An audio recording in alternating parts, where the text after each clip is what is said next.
오늘 우리에게 주신 하나님의 말씀은 에스겔서 14장 12절로 23절 마지막 절 말씀입니다.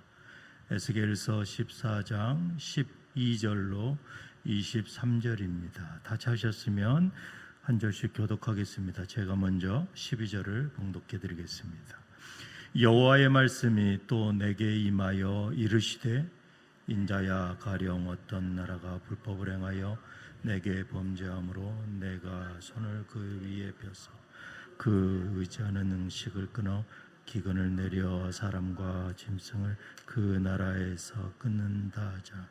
비록 노아, 다니엘, 욥 이 세 사람이 거기에 있을지라도 그들은 자기의 공의로 자기의 생명만 건지리라. 나 주 여호와의 말이니라. 가령 내가 사나운 짐승을 그 땅에 다니게 하여 그 땅을 황폐하게 하여 사람이 그 짐승 때문에 능히 다니지 못하게 한다 하자. 비록 이 세 사람이 거기에 있을지라도 나의 삶을 두고 맹세하노니 그들도 자녀는 건지지 못하고 자기만 건지겠고 그 땅은 황폐하리라. 주 여호와의 말씀이니라. 가령 내가 칼이 그 땅에 임하게 하고 명령하기를 가라 그 땅에 돌아다니라 하고 내가 사람과 짐승을 거기에서 끊는다 하자. 비록 이 세 사람이 거기에 있을지라도 나의 삶을 두고 맹세하노니 그들도 자녀는 건지지 못하고 자기만 건지리라. 나 주 여호와의 말이니라. 가령 내가 그 땅에 전염병을 내려 죽임으로 내 분노를 그 위에 쏟아 사람과 짐승을 거기에서 끊는다 하자.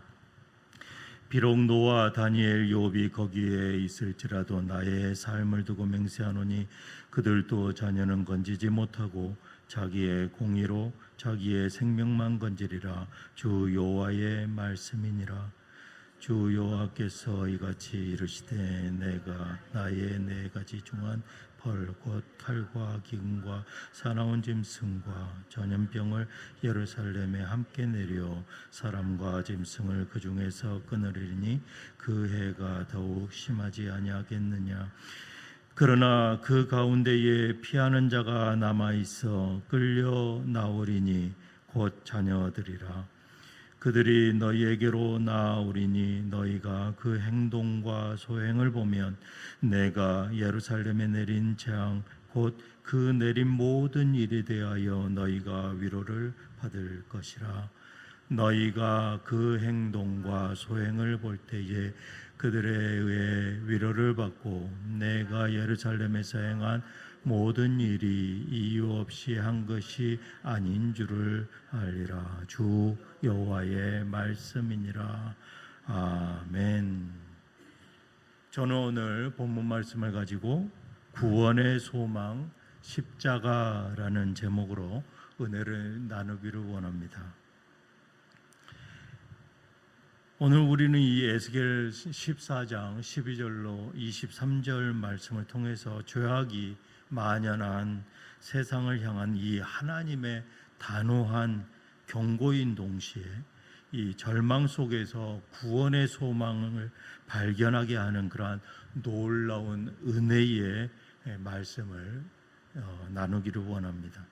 이 에스겔서 14장 12절에 여호와께서 다시 에스겔에게 말씀하십니다. 이어서 13절에 하나님께서 이 죄악으로 물든 이 땅을 향해 피할 수 없는 심판을 선포하십니다. 인자야 가령 어떤 나라가 불법을 행하여 내게 범죄함으로 내가 손을 그 위에 펴서. 여기에 이 가령이라는 말은 이 무엇을 할 때라는 말로 봤습니다. 이 어떤 나라가 이 불법을 행할 때에 이어서 내가 손을 그 위에 펴서라는 그 말로 이 경고하십니다. 이것은 단순한 경고나 위협을 뛰어넘습니다. 하나님의 심판이 이미 결정되었다는 것이죠.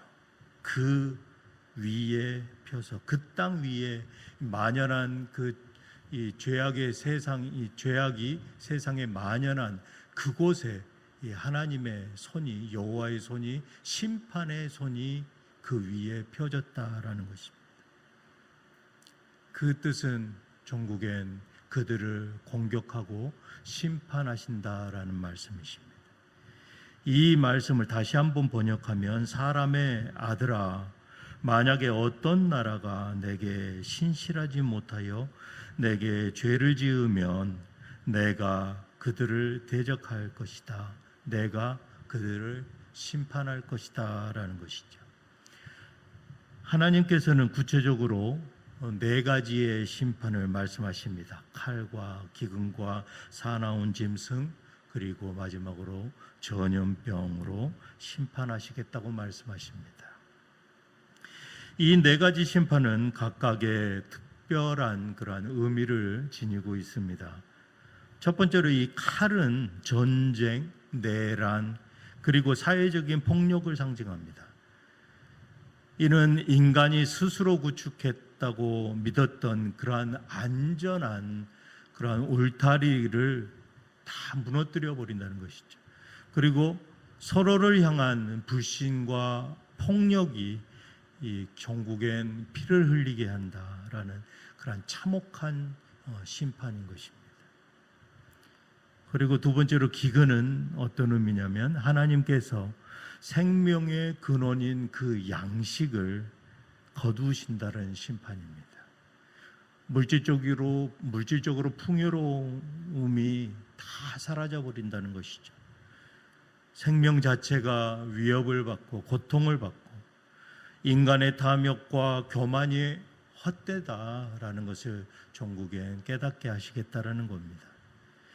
예레미야가 2장 20절과 4장 10절에 보니까 실제로 유다 왕국 말기에 이 바벨론에 의해서 멸망하기 직전에 예루살렘은 기근으로 이 백성들이 양식을 구하기 매우 어려운 지경에 빠집니다. 종국엔 그들이 어떻게 합니까?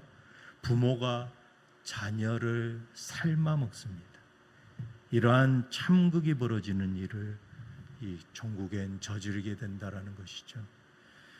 세 번째로 사나운 짐승은 창조 질서의 파괴와 인간이 더 이상 세상을 통제할 수 없게 된 그러한 혼돈의 상태로 빠진다는 것입니다. 네 번째로는 전염병의 이 눈에 보이지 않는 그 전염병 균을 통해서 인간의 힘과 지혜로는 도저히 이겨낼 수 없는 그러한 한계를 드러내게 한다는 것이죠. 우리도 경험하지 않았습니까? 코로나를 통해서 이 무수히 많은 또 그리고 귀한 분들이 그때 소천하시기도 했습니다. 이러한 이 전쟁보다 더 큰 피해를 보게 된다라는 것이죠.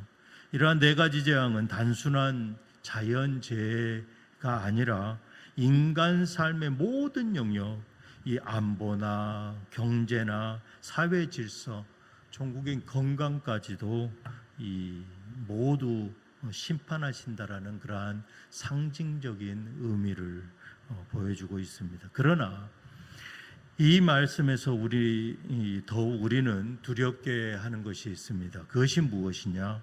그 어떤 위대한 위인이라 할지라도 종국엔 이 심판을 막을 수 없다라는 것이죠.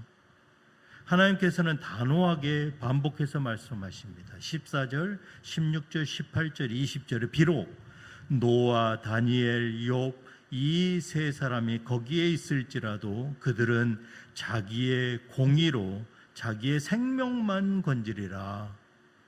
나 여호와의 말이니라.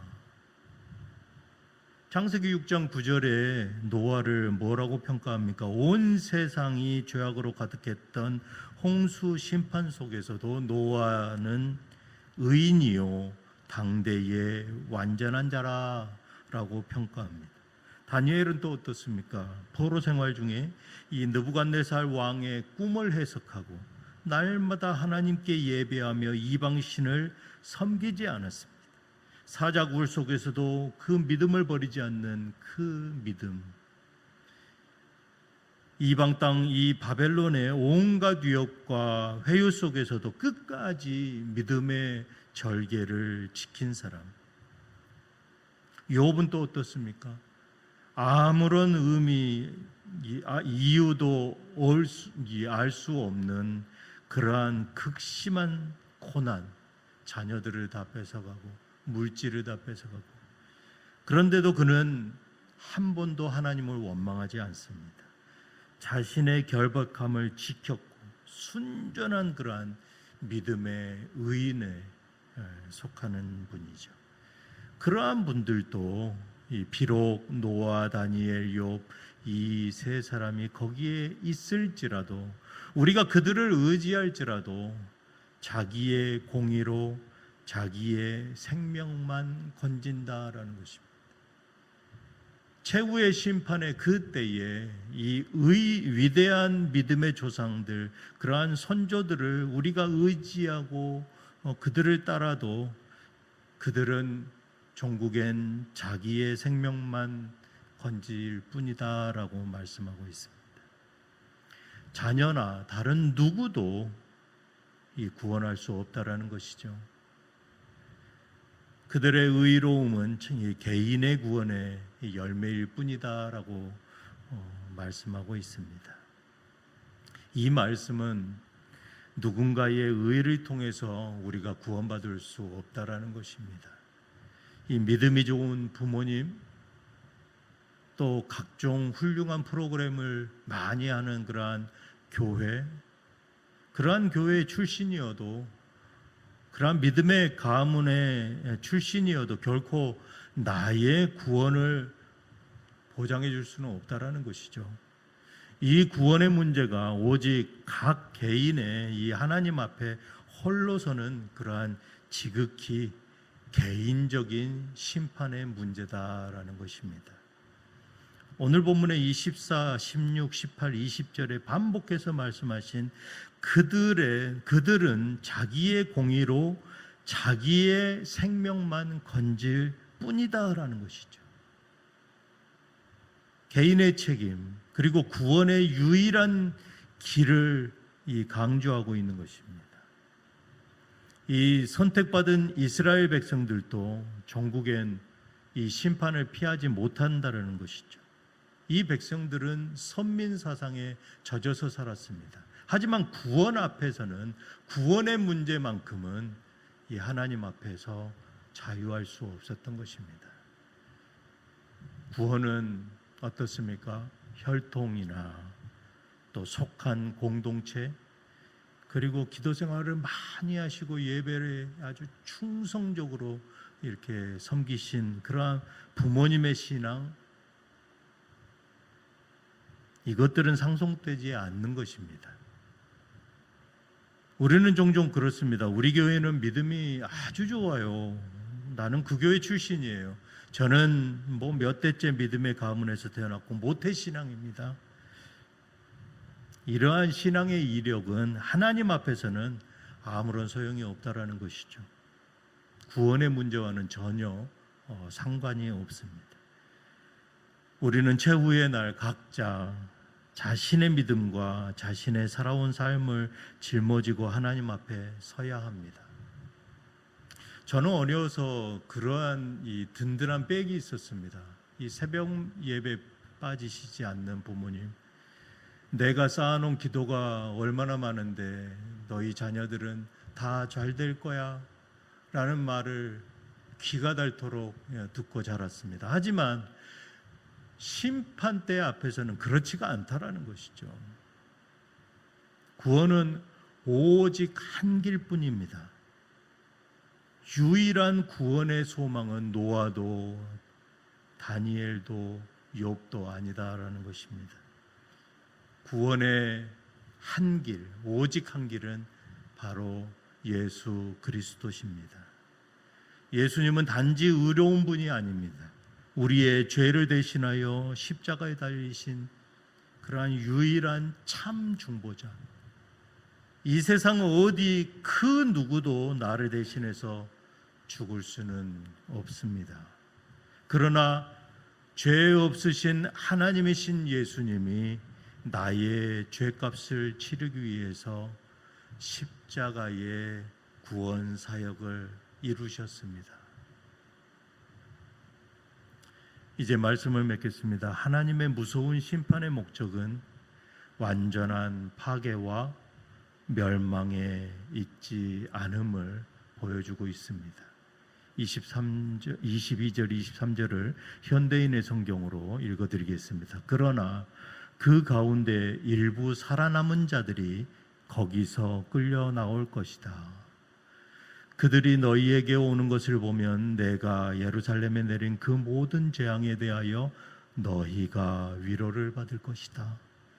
너희가 그들의 행동을 보고 위로를 받게 될 것은 내가 이유 없이 이 모든 일을 행하지 않았다는 사실을 너희가 알게 될 것이기 때문이다. 이것은 나 주 여호와의 말이다. 하나님은 완전한 멸절이 아니라 심판 속에서도 이 살아남은 자들이 심판을 통해 자신의 죄가 얼마나 컸는지 깨닫고 또 회개하며 돌아오는 자들, 하나님께서는 주권적으로 자비와 긍휼로 베푸시고 그들을 통하여 하나님의 공의와 사랑을 증거하시겠다라는 것입니다. 예수님께서는 우리의 죄를 위하여 인자로 오셨습니다. 그리고 십자가의 보혈을 통해서 우리의 죄를 모두 사해 주셨습니다. 이 십자가의 능력만이 우리의 모든 죄를 덮을 수 있는 유일한 길입니다. 오직 예수님의 보혈만이 죄인인 우리의 죄를 심판날에 하나님 앞에서 그 죄를 모두 도말하시고 담대히 설 수 있게 하시는 것입니다. 이러한 수평의 십자가는 우리에게 심판대 앞에서 하나님과 나의 관계에서는 결코 아무런 힘과 능력이 되지 않는다는 것을 오늘 이 아침 깨달으시기를 바랍니다. 나의 의의 자랑 모두 내려놓고 오직 예수 그리스도의 그 십자가만을 자랑하는 저와 뉴장의 모든 성도들 되시기를 주님의 이름으로 축복합니다. 기도하시겠습니다. 사랑의 하나님 아버지, 이제는 오직 예수 그리스도의 그 십자가 외에는 자랑할 것이 없는 그러한 참된 예배자가 되기를 원합니다. 노아, 다니엘, 욥과 같은 그러한 위대한 그러한 의인들을 우리가 존경하고 따르되 그들이 아닌 오직 예수 그리스도만이 나의 유일한 구원의 소망임을 믿고 의지합니다. 세상과 타협하지 않는 오늘 하루가 되게 하여 주시고 날마다 회개의 자리로 나아가는 유장의 모든 성도들 되게 하여 주시옵소서. 이 모든 말씀 우리 주 예수 그리스도 이름으로 기도드리옵나이다. 아멘.